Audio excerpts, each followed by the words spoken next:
தற்போது கிடைத்துள்ள அண்மை செய்தி, குவைத்தில் ஏற்பட்டிருக்கக்கூடிய தீ விபத்தில் கருப்பண்ணன் ராமு என்ற ராமநாதபுரத்தைச் சேர்ந்த தமிழர் உயிரிழந்திருக்கிறார்.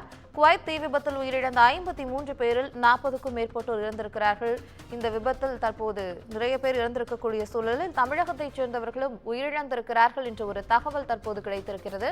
குவைத்தில் நிகழ்ந்த தீ விபத்தில் ராமநாதபுரம் மாவட்டத்தைச் சேர்ந்த கருப்பண்ணன் ராமு என்பவர் உயிரிழந்திருக்கிறார். தீ விபத்தில் கருப்பண்ணன் ராமு உயிரிழந்ததாக அவரது குடும்பத்தினர் தகவல் தெரிவித்துள்ளனர். இதுகுறித்த கூடுதல் தகவல்களை விரிவாக தருவதற்காக செய்தியாளர் லிங்கேஷ் இணைகிறார். லிங்கேஷ், உங்களுடைய தகவல்கள் விரிவாக.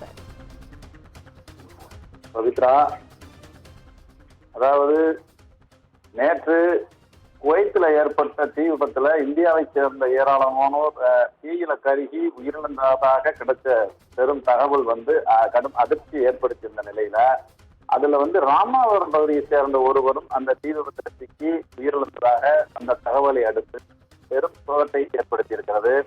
அதாவது ராமநாதபுரம் மாவட்டம் தென்னவனூர் கிராமத்தை சேர்ந்த கருப்பண்ணன் ராம் என்பவர் கடந்த பல ஆண்டுகளா குவைத் நாட்டுல சூப்பர் மார்க்கெட்ல லேபரா வேலை பார்த்து வருகிறாரு. இந்த நிலையில குவைத்துல தீ விபத்து ஏற்பட்டு ஏராளமானோர் இறந்து போன அந்த கட்டடத்துல இவரும் தங்கியிருப்பதாக சொல்லப்படுகிறது. இந்த நிலையில அவர் தீ விபத்தில் ஏற்பட்ட மூச்சு திணறல் காரணமா மருத்துவமனையில சிகிச்சைக்காக அனுமதிக்கப்பட்டிருந்ததாகவும், ஆனால் சிகிச்சை பயனின்றி அவர் இறந்து போனதாகவும் அங்கிருந்து அவருடைய வீட்டுக்கு தகவல் வந்திருக்கிறது. இந்த தகவல்களால் அந்த ராமநாதபுரத்தில் அவரது குடும்பத்தை சேர்ந்தவங்க கடும் சோகத்துல இருந்து வராங்க.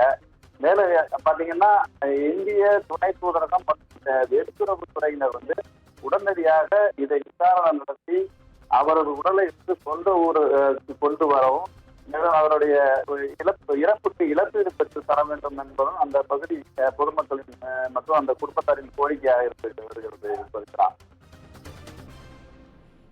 அண்மை தகவலுக்கு நன்றி லிங்கேஷ்.